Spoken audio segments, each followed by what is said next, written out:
ഇപ്പോൾ Thiruvananthapuram regional cancer സെന്ററിൽ നിന്ന് ഒരു വാർത്ത എത്തുന്നുണ്ട്. നമ്മളുടെ പ്രതിനിധി നേരത്തെ റിപ്പോർട്ട് ചെയ്തിരുന്നൊരു വാർത്തയാണ്. റോഷിപാൽ തിരുവനന്തപുരം റീജിയണൽ ക്യാൻസർ സെന്ററിൽ ഹാക്കിംഗ് നടന്നു എന്ന വാർത്തയാണ് റോഷിപാൽ നേരത്തെ ബ്രേക്ക് ചെയ്തത്. രോഗികളുടെ വിവരങ്ങൾ ചോർന്നതിൽ വലിയ ആശങ്കയുണ്ട് എന്നാണ് ഇപ്പോൾ പ്രതികരണങ്ങൾ. ഡാറ്റ ചോർത്തലിന് പിന്നിൽ അന്താരാഷ്ട്ര മാഫിയാണെന്നാണ് സംശയം. കൊറിയൻ സൈബർ ഹാക്കർമാരാണ് പിന്നിലെന്ന നിഗമനത്തിലാണ് അന്വേഷണ സംഘം. ക്രിപ്റ്റോ കറൻസി ഏജൻസികളിൽ നിന്നും അന്വേഷണ സംഘം വിവരങ്ങൾ തേടി. ഡാറ്റ തിരിച്ചു നൽകാൻ ക്രിപ്റ്റോ കറൻസിയിലാണ് ഹാക്കർമാർ പണം ആവശ്യപ്പെട്ടത്. 20 ലക്ഷം ക്യാൻസർ രോഗികളുടെ വിവരങ്ങളാണ് ഏപ്രിൽ 28 ഹാക്കർമാർ ചോർത്തിയത്. റോഷിപാൽ നമുക്കൊപ്പം ചേരുന്നു കൂടുതൽ വിവരങ്ങളുമായി. റോഷിപാൽ, ഇത് കണ്ടുകൊണ്ടിരിക്കുന്ന പ്രേക്ഷകരും രോഗികളും അവരുടെ ആരോഗ്യാവസ്ഥയിൽ ഒരു ബുദ്ധിമുട്ടും ഉണ്ടാക്കില്ല എങ്കിൽ പോലും എത്രമാത്രം ഗുരുതരമാണ് ഈ ഹാക്കിംഗ് എന്നാണ് അന്വേഷണ സംഘം പറയുന്നത്? തുടക്കത്തിൽ എന്തെങ്കിലും സൂചനകൾ ലഭിച്ചിട്ടുണ്ടോ അന്വേഷണ സംഘത്തിന്?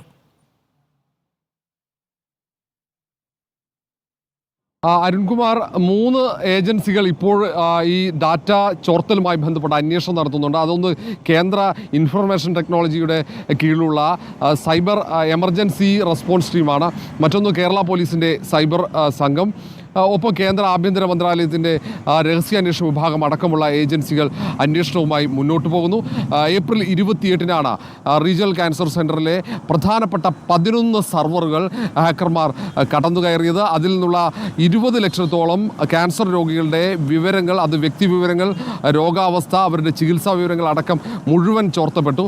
ആദ്യ ദിവസങ്ങളിലൊക്കെ റീജിയണൽ ക്യാൻസർ സെൻ്ററിന് ഈ സിസ്റ്റത്തിലേക്ക്, ഈ സർവറിലേക്ക് കടക്കാൻ പോലും പറ്റാത്ത രീതിയിൽ ഒരു പ്രതിരോധം തീർത്തു.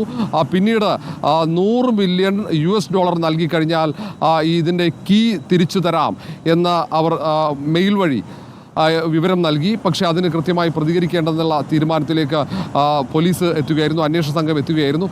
പിന്നീട് സൈബർ വിദഗ്ധരുടെ സഹായത്തോടെ ഈ റേഡിയേഷൻ ഡിപ്പാർട്ട്മെൻറ്റിൽ വിവരങ്ങൾ തിരിച്ചെടുത്തു എന്നാണ് RCC ഡയറക്ടർ നമ്മോട് പറഞ്ഞത്.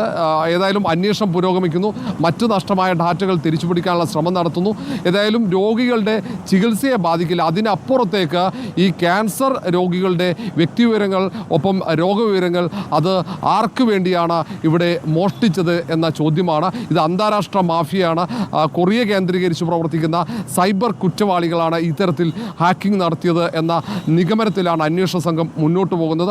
അതുമായി ബന്ധപ്പെട്ട അന്വേഷണം വളരെ വേഗത്തിൽ തന്നെ മുന്നോട്ട് പോകുന്നു. പലതരത്തിലുള്ള സൈബർ വിങ്ങുകൾ ഒരുമിച്ച് ചേർന്നുകൊണ്ടാണ്